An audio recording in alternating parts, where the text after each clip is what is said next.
రేపు ఉదయం 6 గంటలకు హైదరాబాద్ కు రాబోతున్నారు సీఎం రేవంత్. విదేశీ పర్యటన ముగించుకుని రాబోతున్నారు సీఎం. సో మధ్యాహ్నం పార్టీ నేతలతో సమావేశం ఉండబోతోంది.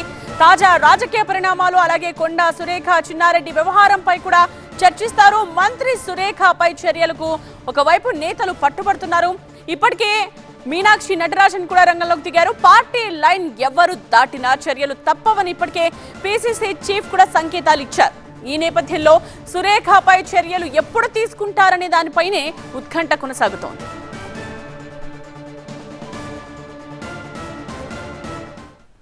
ఇదే విషయానికి సంబంధించిన కంప్లీట్ డీటెయిల్స్ తో మా సీనియర్ కరెస్పాండెంట్ ఎలేందర్ లైవ్ లో జాయిన్ అయ్యారు. సో ఎలేందర్, ఇప్పటి వరకు అందరి రియాక్షన్స్ ని మనం చూసాం కొండా సురేఖ వ్యవహారం మీద. బట్ ఇప్పుడు రేపు సీఎం రియాక్షన్ మనకు తెలిసే అవకాశం కనిపిస్తుంది. సో ఏంటి, డైరెక్ట్ గా చర్యలకే సీఎం సిగ్నల్ ఇచ్చే అవకాశం ఉందా? ఏం జరగబోతోంది రేపు?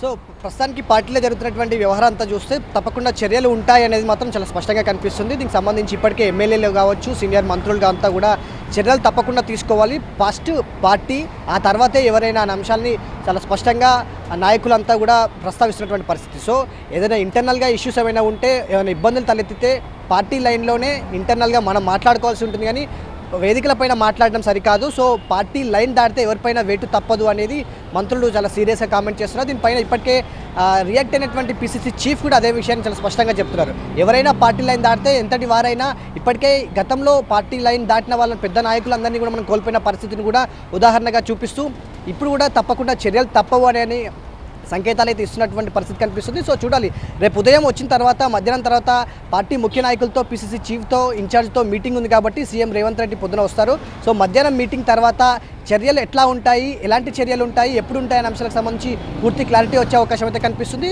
సో నాయకులంతా కూడా ఏకతాటిపైకి వచ్చి పార్టీ లైన్ దాటిన ఎవరైనా, మంత్రి కొండా సురేఖ కావచ్చు, చిన్నారెడ్డి కావచ్చు, ఎవరైనా తప్పకుండా చర్యలు తీసుకోవాలనేది కాంగ్రెస్ నాయకత్వం అంతా కూడా స్పష్టంగా చెప్తుంది. కాబట్టి తప్పకుండా చర్యలు ఉండే అవకాశాలు లేకపోలేదు అనేది మాత్రం చాలా పార్టీ లైన్లో చాలా ఇంటర్నల్గా డిస్కషన్ అయితే జరుగుతుంది. సీఎం వచ్చిన తర్వాత ఎలాంటి మార్పులు చేర్పులు ఉంటాయి, నిజంగా ఎలాంటి చర్యలు ఉంటాయి, లేదంటే కొండా సురేఖ కలిసి ఏదైనా వివరణ ఇచ్చే ప్రయత్నం చేస్తారా, లేకపోతే కొండా సురేఖకు ఏదైనా క్లాస్ ఇచ్చే అవకాశం ఉంటుందా, లేకపోతే కొండా సురేఖనే ఇంకేదైనా నిర్ణయం ప్రకటించే అవకాశం ఉందా అనే అంశాలకు సంబంధించి పూర్తి క్లారిటీ వచ్చే అవకాశం అయితే ఉంది. సో రేపు ఉదయం సీఎం హైదరాబాద్ చేరుకుంటారు. ఆ తర్వాత మధ్యాహ్నం తర్వాత పార్టీ ముఖ్య నాయకులతో భేటీ తర్వాత ఒక నిర్ణయం అయితే వెలువడే అవకాశం అయితే కనిపిస్తుంది. ఇప్పటికే దీనికి సంబంధించి ఇన్ఛార్జ్ మీనాక్షి నటరాజన్ కావచ్చు, కేసీ వేణుగోపాల్ కావచ్చు, వీళ్ళంతా కూడా నాయకులతో ఏం జరుగుతున్నటువంటి పరిణామాలపైన, ఇటు కొండా సురేఖ వ్యవహారం కావచ్చు, చిన్నారెడ్డి వ్యవహారం కావచ్చు, ఈ అంశాలపైన ఎప్పటికప్పుడు ఫోన్లలో మాట్లాడుతూ అభిప్రాయ సేకరణ కూడా జరుగుతోంది. ఇప్పటికే దీనికి సంబంధించి అంతా కూడా ఒక క్లారిటీ వచ్చి చర్యలు తప్పవు, చర్యలు తీసుకోవాల్సిందే అనేది స్పష్టంగా